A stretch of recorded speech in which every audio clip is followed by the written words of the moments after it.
حال چطوره پسر خاله؟ بر دلتم یه چند ساله. خب برای چی میزنی الان؟ تفریح دیگه داریم مگه؟ برم دستشویی. خب چیکار کنم حالا؟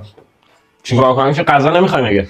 ببین پینوکیو تو 70 قسمت آدم شد 30 سالت آدم نشدی. الت. اوه فری سعادت گرفت. تو چرا همش خونه با پلاسی؟ داداش خب چون وای فای خونتون برام مفته. حیف که ننت خالقه وگرنه مادر تو الت. تو رو قرآن بیا امروز جدی حرف بزنیم. خب گاتو بخور حالا. چرا همش خونه مایی؟ خب داداش اون چایاتون شخصیت دارن دیگه.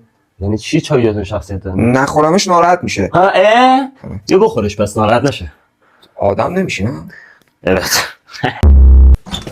دست چجوری اومدی تو؟ با کلید داره چی؟ کلید کی به تو داده آخه؟ مامانت. داداش من نخوام تو رو ببینم کیو باید ببینم آخه؟ اصلا کیو داری جز من که بخوای ببینیش یا نبینیش؟ یه دونه پسر خاله داری تو دنیا اونم منم. حیوان نمیبینی خوابم مگه؟ تفریح دیگه یا مگه داری؟ میگم تو که آب از دستت نمیچکه، حداقل بمیر ما مراسم یه کباب بخوریم. داداش حداقل بابای من یه کباب میده تو رو چالت نمیکنه یارانت قطع نشه. نارنگیاتون هم از خودت پوست کلفته. evet.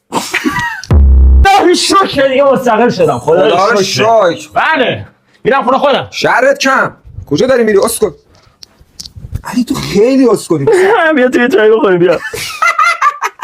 داداش بس یه هفته اینجا دیگه برو خونه‌تون یه سر بزن شاید اسباب کشی کردن رفتن. اسکل تبر علی اینجا خونه ماه.